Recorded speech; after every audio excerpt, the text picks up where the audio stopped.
اعوذ باللہ من الشیطان بسم اللہ الرحمن الرحیم.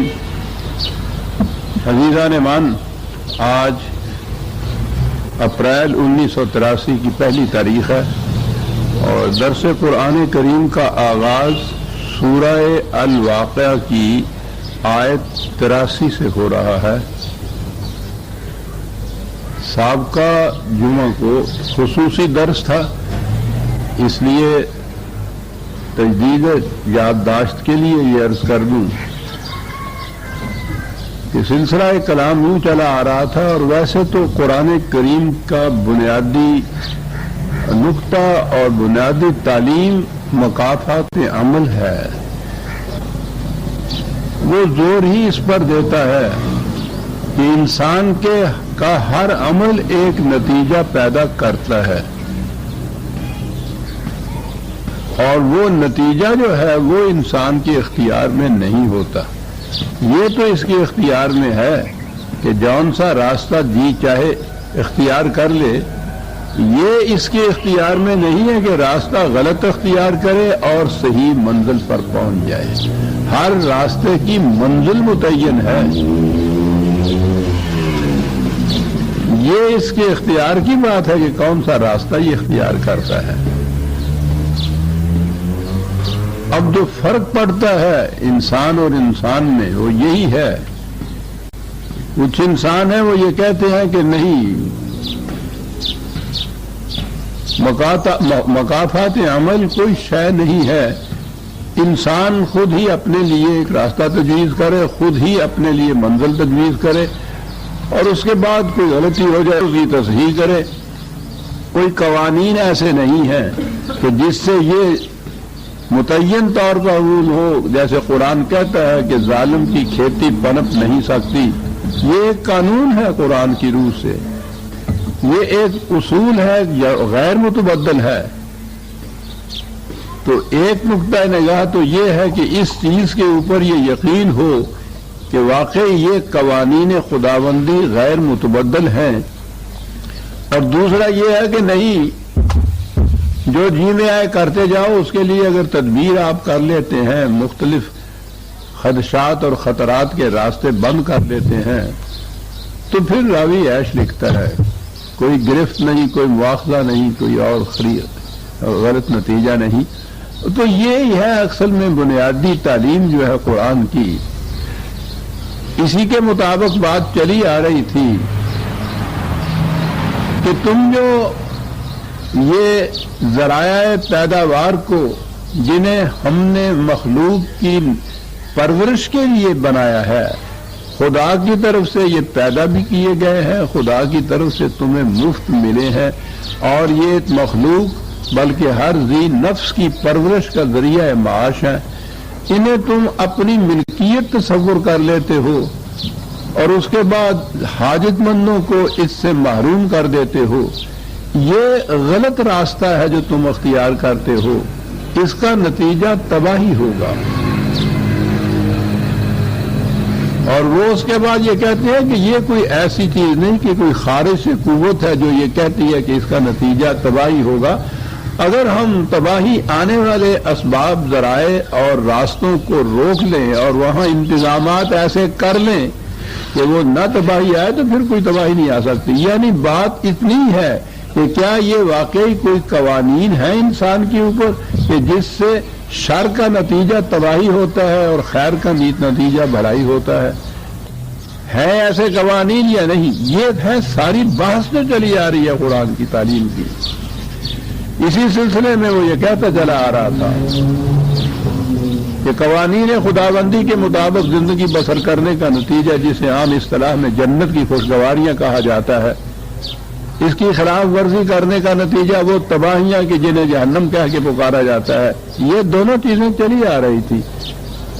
قرآن کا انداز یہ ہے، اور یہی طریق ہو سکتا ہے کہ یہ جتنے بھی ایبسٹریکٹ قوانین یا اصول ہیں، محسوس نہیں ہیں، وہ انہیں دلائل سے تو سمجھاتا ہے، لیکن وہ اس سطح کے اوپر جہاں لوگ دلائل سے زیادہ محسوسات سے علم حاصل کرتے ہیں، محسوسات کے ذریعے سے اچھی طرح سے بات سمجھتے ہیں، تو وہ محسوسات کے ذریعے سے بھی سمجھاتا ہے۔ جیسا میں نے عرض کیا تھا کہ وہ عمل اور نتیجے کو سمجھانے کے لیے عام طور پر کھیتی کی مثال دیتا ہے، دانے کی، اور دانے میں سے جو فصل پیدا ہوتی ہے اس کی۔ تو یہ وہ چلا آ رہا ہے یہ کہتا ہوا، اور اس نے یہ بتانا ہے کہ تم خود اس کو جانتے ہو، دیکھتے ہو کہ ایسے قوانین ہیں کہ جن کے ہاتھوں تم مجبور ہوتے ہو، تم کسی طرح سے ان کو دور نہیں کر سکتے، ان کے نتائج کو، وہ آ کر رہتے ہیں۔ اب اس کے لیے وہ محسوس مثال دیتا ہے، اور محسوس مثال ایسی دیتا ہے کہ جس سے کسی کو نہ انکار کی مجال ہے نہ انحراف ہے۔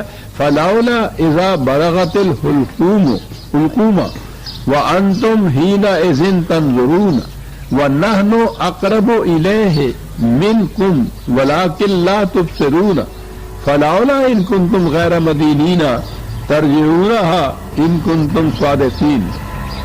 کہتا ہے اگر تم اپنے اس دعوے میں سچے ہو کہ کوئی ایسے خارجی قوانین نہیں ہے جن کے تابع زندگی بسر کرنے پہ ہم مجبور ہیں، تو کہا ذرا فرمائیے یہ کہ مریض جب آخری سانس لے رہا ہوتا ہے، جسے کہتے ہیں کہ جان اس کے حلق میں آ کر اٹک گئی ہوئی ہوتی ہے، اور اس وقت تم کبھی نہایت یاس اور نا امیدی سے مریض کی طرف دیکھتے ہو، کبھی ایک دوسرے کی طرف دیکھتے ہو، بس تمہارا کچھ نہیں چلتا، اس وقت ہمارا قانون تم سے زیادہ نزدیک ہوتا ہے اس مریض کے۔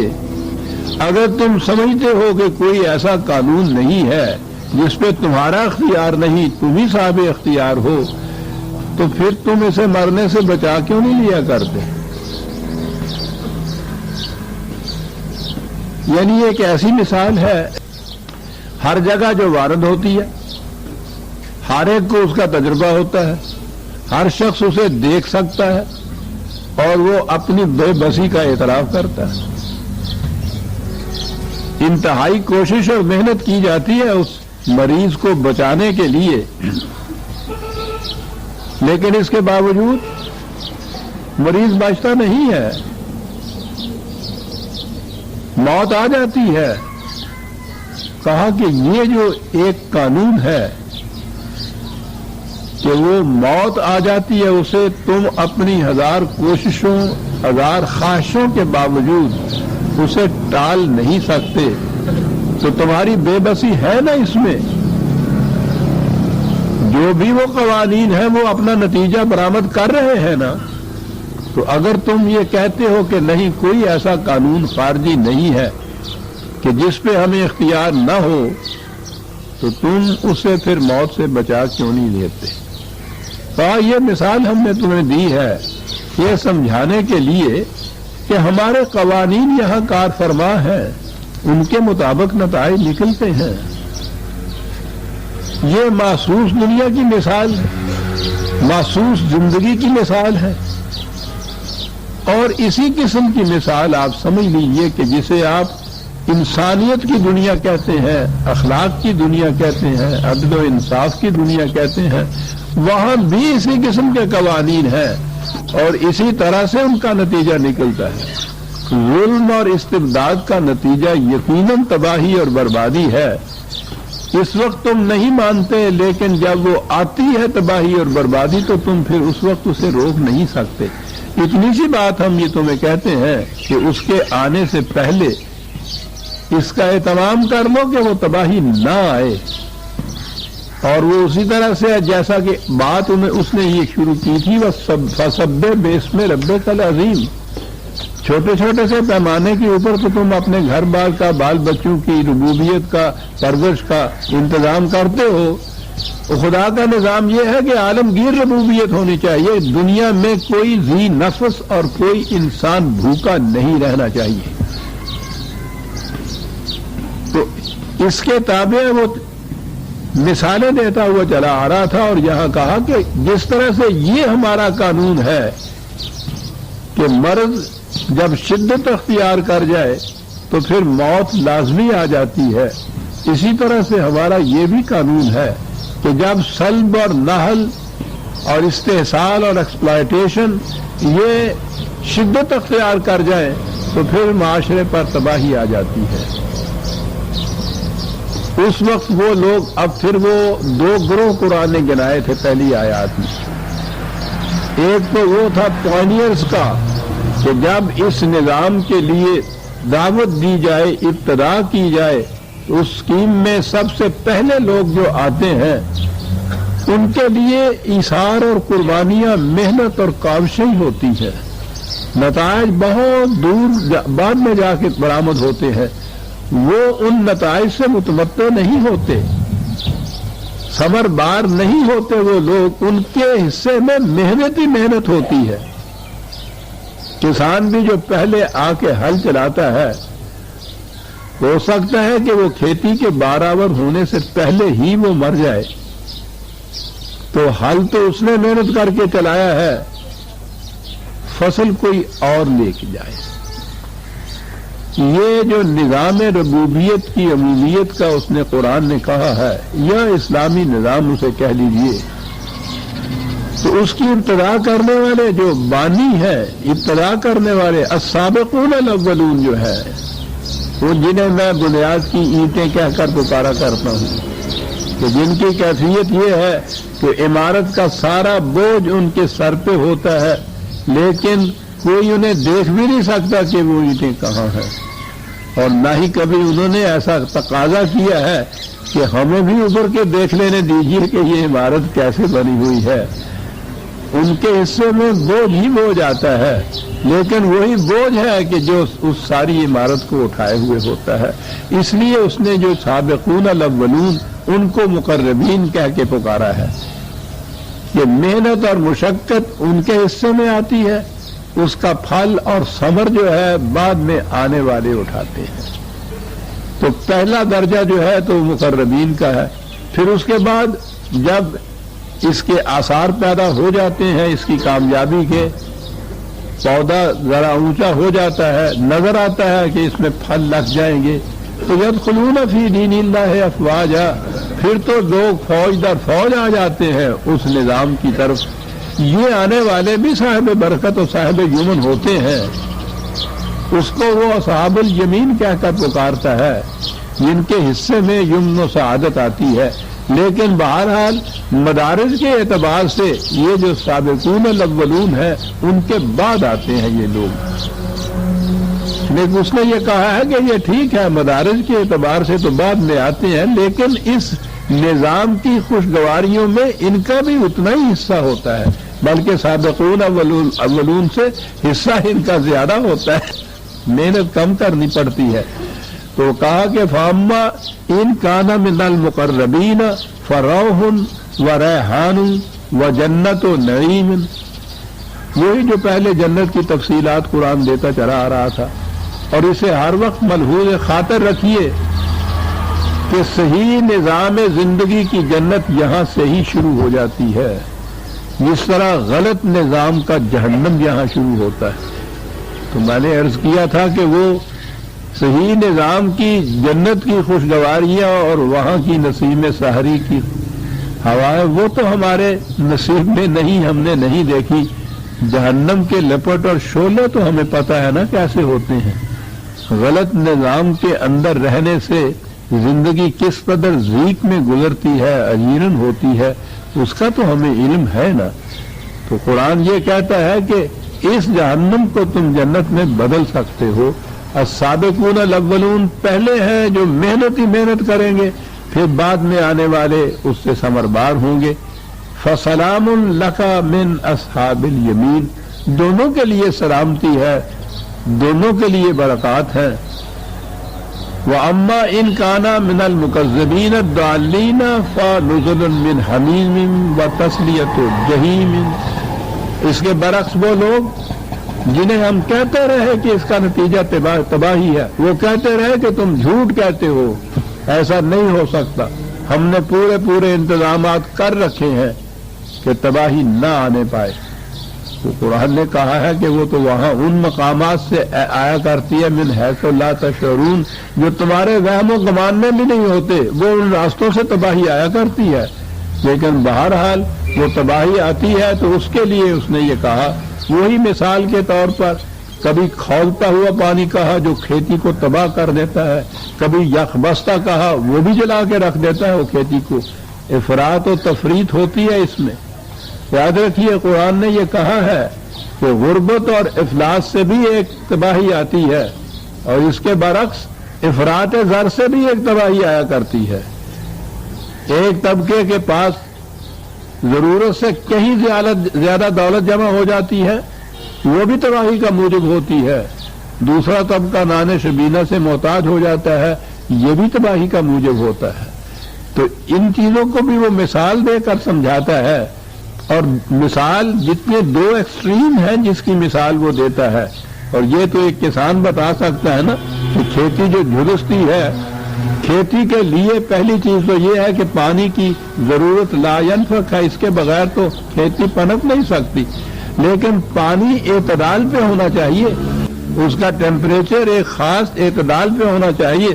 اگر وہ گرم پانی ہے جس میں جوش آ رہا ہے حرارت سے، وہ بھی جلا دیتا ہے، اگر وہ یخ بستا ہے وہ بھی کھیتی کو جلا دیتا ہے۔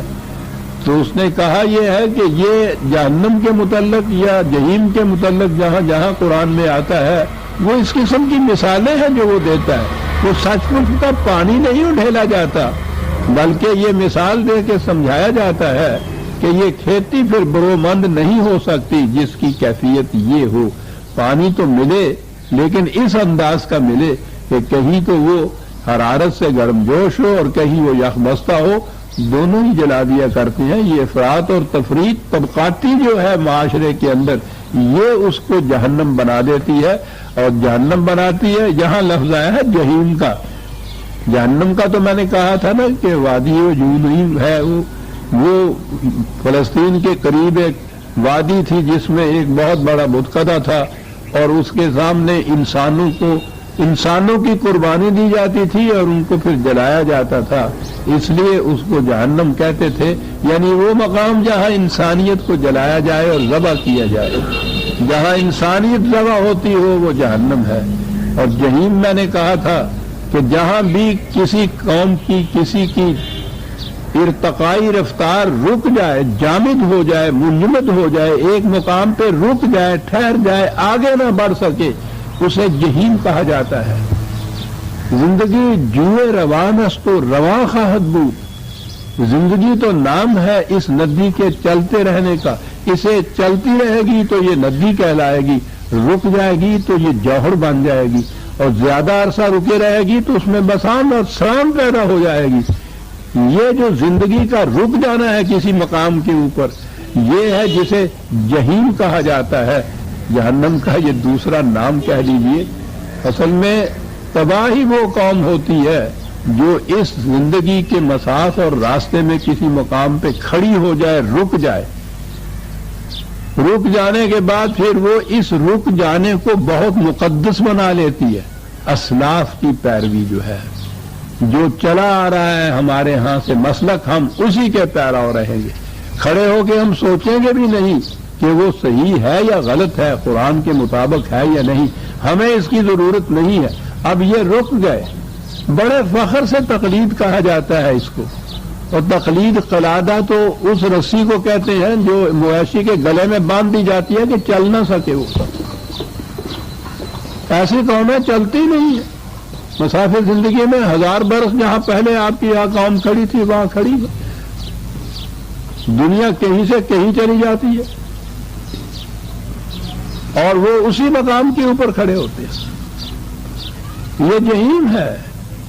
تو کہا کہ یہ ہے وہ قوم کہ جو ایک مقام پہ رک جاتی ہے، آگے نہیں بڑھتی، اور پھر وہاں انسانیت جل جاتی ہے اس کی۔ کیا آگے الفاظ ہیں کہ یہ باتیں تو ہم مثال کے تمثیلی انداز سے سمجھا رہے ہیں، لیکن یاد رکھیے انا ھذا لہو الحق الیقین، یہ محض مثالی کی مثالیں نہیں ہیں جو ہم دے رہے ہیں، تشبیہات اور استعارات نہیں ہے، یہ ایک یقینی ریئلٹی ہے جو ہم بیان کر رہے ہیں. یہ اسلوب بیان ہے جو ہم مثالوں کے ذریعے تمہیں بات سمجھاتے ہیں، جملا رہے ہیں. لیکن یاد رکھو یہ ایک یقینی حقیقت ہے. الحق بھی یقینی چیز ہوتا ہے، اپنے مقام پہ اٹل ہوتا ہے. اس میں اور شدت پیدا کرنے کے لیے حق الیقین ساتھ اس کے کہا ہے کہ یہ ایک یقینی ریئلٹی ہے جو ہو کر رہے گی، یہ نتائج مرتب ہو کر رہے گے. اسے یاد رکھو، یہ محض مثالیں نہیں ہیں. جب یہ بات ہے پھر دیکھیے بات کہاں سے شروع کی تھی، وہی فسبح باسم ربک العظیم، وہ 74 آیت اسی سورت کی جو تھی وہاں تھی نا. کہ تمہیں پھر یہ چاہیے کہ چھوٹے چھوٹے دائروں کے اندر یہ پرورش کا جو سامان تم کرتے ہو اپنے بچوں کے لیے، عالمگیر انسانیت کے لیے یہ سب کچھ کرو. وہاں سے بات چلی تھی. اور سورت کی آخری آیت یہ سب کچھ بیان کرنے کے بعد کہا فسبح باسم ربک العظیم، وہی کہ یہ ہے کرنے کی بات.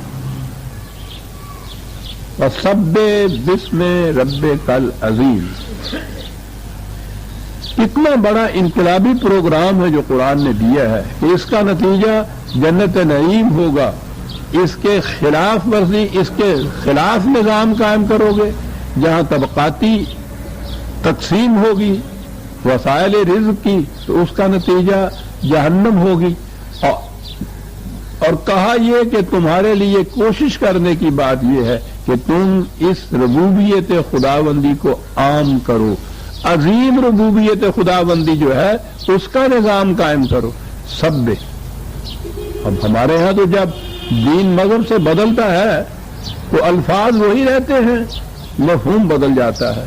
سبح کے معنی ہو گئے تسبیح کرو. یہ سارا کچھ کہنے کے بعد اتنا بڑا پروگرام، اتنی بڑی جدوجہد جو ہے جس کے لیے کہا ہے کہ جاپشانیاں اور کاوشیں اور کوششوں کی ضرورت ہے، جانے دینے کی ضرورت ہے، میدان بدر اور حنین کی ضرورت ہے، رسول اللہ صلی اللہ علیہ وسلم کی جنگ احد میں خود زخم کھانے کی ضرورت ہے. یہ سارا پروگرام ایک طرف، اور اسی سبح کا ترجمہ کہ تسبیح کیا کرو تم اپنے رب کی.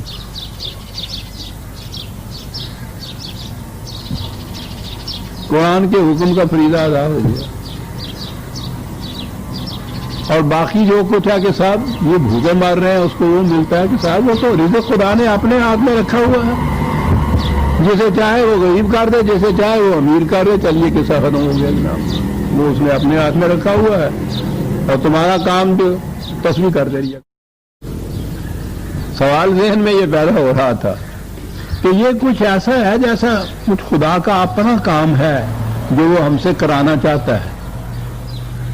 یہی چیز ہے نا ہمارے ہاں جتنا تصور ہے پرستش کا، اس میں تو وہ کوئی خدا کا کوئی کام ہے نا جو کیا جاتا ہے.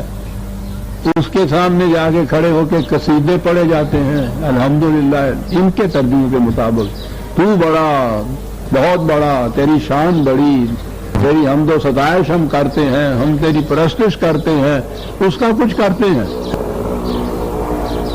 اور اس کے بدلے میں تو ہمارا یہ کر دے، تو ہمارا یہ کر دے. یعنی صبح سے شام تک ہر کام جتنا بھی ہے وہ اللہ میاں کرے گا تمہیں. اللہ یہ دے دے، اللہ یہ کر دے، اللہ وہ کر دے.